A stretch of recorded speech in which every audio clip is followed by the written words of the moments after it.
We will talk about the PMD measurement method called fixed analyzer extrema counting, which is done with an optical spectrum analyzer. The way this method works is clearly simple.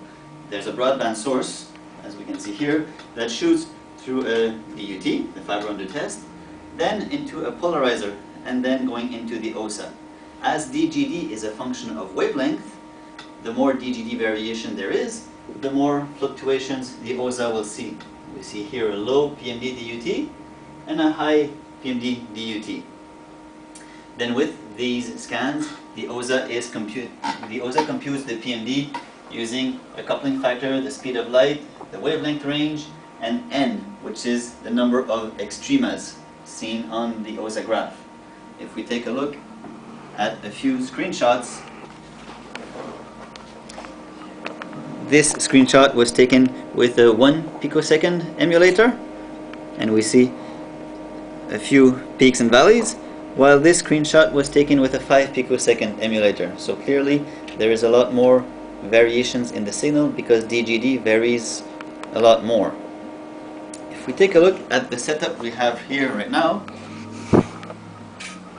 I have my broadband source, C-band source, a 1 second PMD emulator, a fixed polarizer going into my OSA.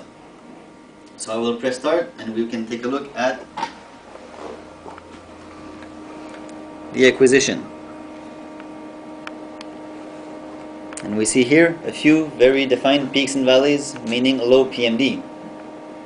Now what happens in a real network is there is vibration on the network because of movement, because of vibrations of different type.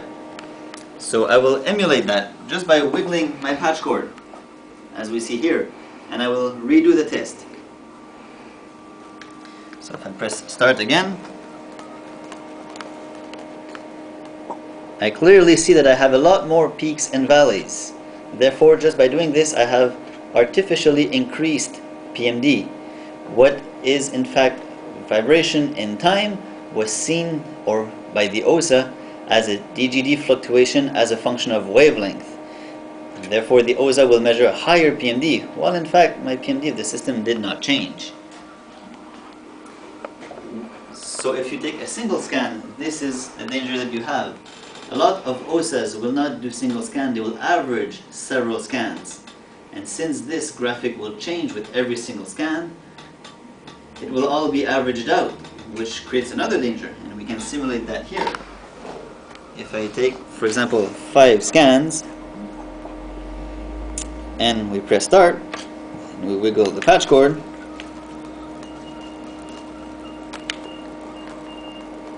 we see the heights of the peaks and the valleys diminishes, and the amount is decreasing also, because there is averaging between the different peaks and valleys.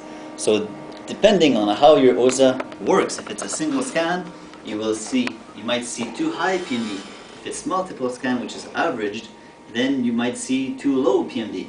One way or the other, for sure, you will not have the true picture, because once again, when the DUT changes in time, the time variations of the DUT are seen as DGD variations as a function of wavelength, and therefore are misinterpreted by the OSA, giving you a bad PMD reading.